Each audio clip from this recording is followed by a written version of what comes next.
In experiments involving human subjects, a great many subtle influences can distort research results. One distortion arises from the Hawthorne effect.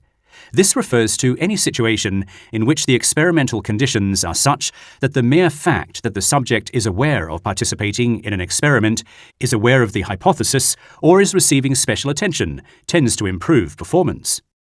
The name came from studies carried out at the Hawthorne plant of the Western Electric Company.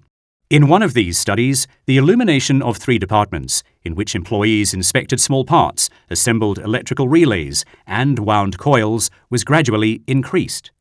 The production efficiency in all departments generally went up as the light intensity increased.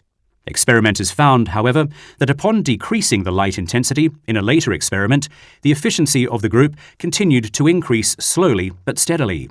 Further experiments, with rest periods and varying the length of working days and weeks, were also accompanied by gradual increases in efficiency, whether the change in working conditions was for the better or for the worse.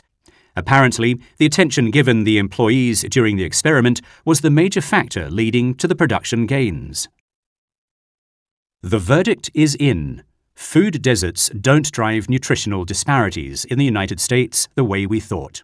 Over the past decade, study after study has shown that differences in access to healthful food can't fully explain why wealthy Americans consume a healthier diet than poor Americans. If food deserts aren't to blame, then what is? I've spent the better part of a decade working to answer this question.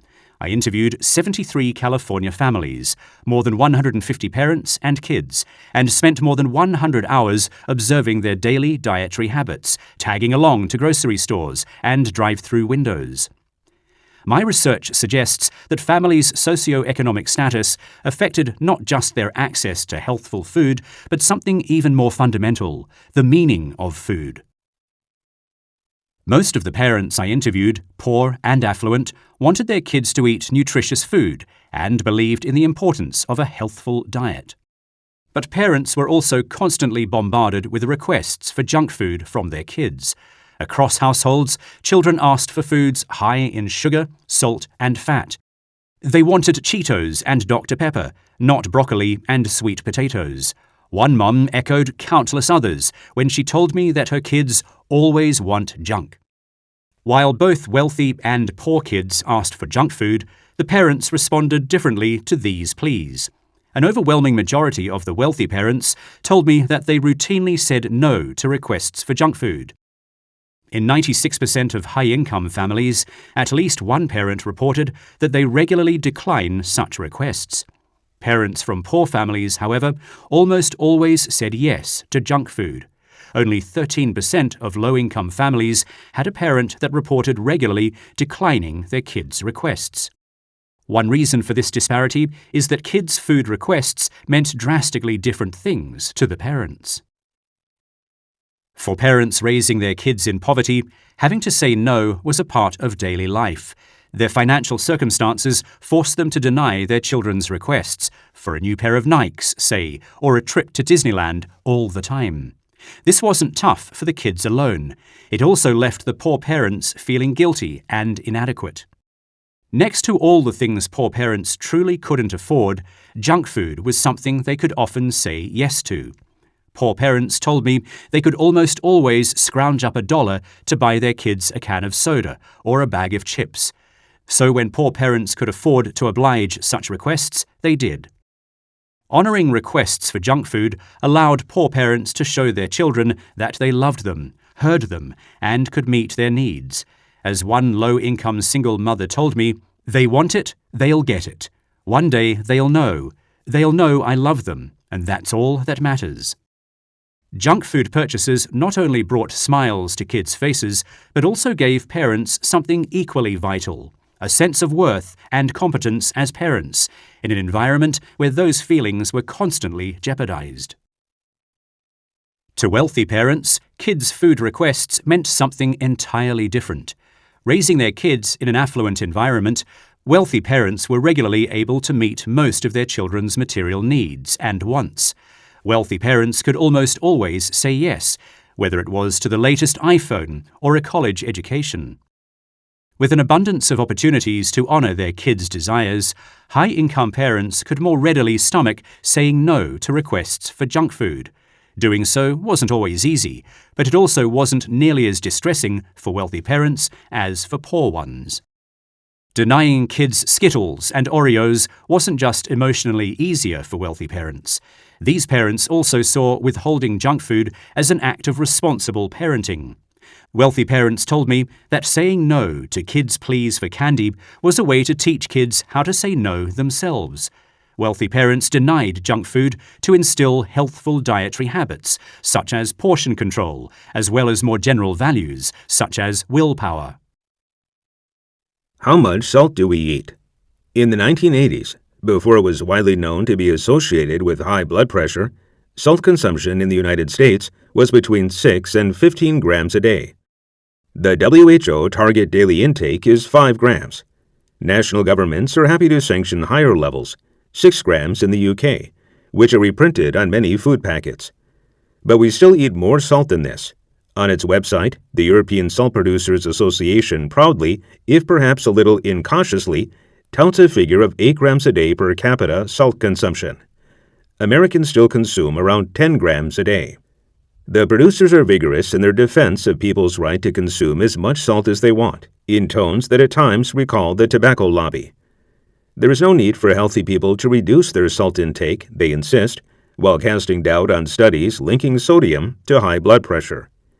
In some cases, they point out, elderly people have died apparently because they have not been getting enough salt. Although the 6-gram daily allowance applies to adults of all ages, the elderly are more susceptible to high blood pressure and so presumably more likely to act on heightened fears by cutting out salt. Not all people should automatically reduce their salt intake, therefore. But salt is not like smoking, because you aren't always aware of it when you indulge.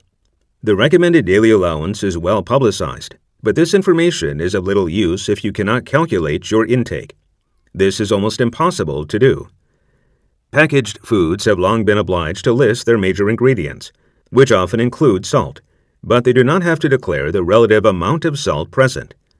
More recently, in response to concerns not only about salt, but also about fats and sugar, manufacturers have begun to include panels of nutrition information, and some also give overall guideline daily amounts of these dietary elements. In the UK, this apparently helpful gesture has been viewed as a preemptive measure to head off a traffic light scheme proposed in 2005 by the Food Standards Agency to display much more readily understood red, yellow, or green gradings for these substances. But even declaring salt content is not transparently done. Some global brands, such as Heinz and Kellogg's, responsibly give figures for salt, and for that salt in terms of its sodium content alone. Cereals are especially assiduous about displaying this information, perhaps because it is at breakfast that we are most likely to pause to consider our dietary health. But many products indicate salt only as sodium. In a sense, this is medically useful, since sodium is the component of salt linked to high blood pressure. In America, the conventional wisdom of how to live healthily is full of axioms that long ago shed their origins. Drink 8 glasses of water a day. Get 8 hours of sleep. Breakfast is the most important meal of the day. 2,000 calories a day is normal. Even people who don't regularly see a doctor are likely to have encountered this information, which forms the basis of a cultural shorthand. Tick these boxes, and you're a healthy person. In the past decade, as pedometers have proliferated in smartphone apps and wearable fitness trackers, another benchmark has entered the lexicon. Take at least 10,000 steps a day, which is about 5 miles of walking for most people. As with many other American fitness norms, where this particular number came from has always been a little hazy. But that hasn't stopped it from becoming a default daily goal for some of the most popular activity trackers on the market. Min Lee, a professor of epidemiology at the Harvard University T.H. Chan School of Public Health and the lead author of a new study published this week in the Journal of the American Medical Association, began looking into the step rule because she was curious about where it came from. It turns out the original basis for this 10,000-step guideline was really a marketing strategy, she explains. In 1965, a Japanese company was selling pedometers, and they gave it a name that, in Japanese, means the 10,000-step meter. Based on conversations she's had with Japanese researchers, Lee believes that name was chosen for the product because the character for 10,000 looks sort of like a man walking. As far as she knows, the actual health merits of that number have never been validated by research. Scientific or not, this bit of branding ingenuity transmogrified into a pearl of wisdom that traveled around the globe over the next half-century and eventually found its way onto the wrists and into the pockets of millions of Americans. In her research, Lee put it to the test by observing the step totals and mortality rates of more than 16,000 elderly American women. The study's results paint a more nuanced picture of the value of physical activity. The basic finding was that at 4,400 steps per day, these women had significantly lower mortality rates compared to the least active women, Lee explains.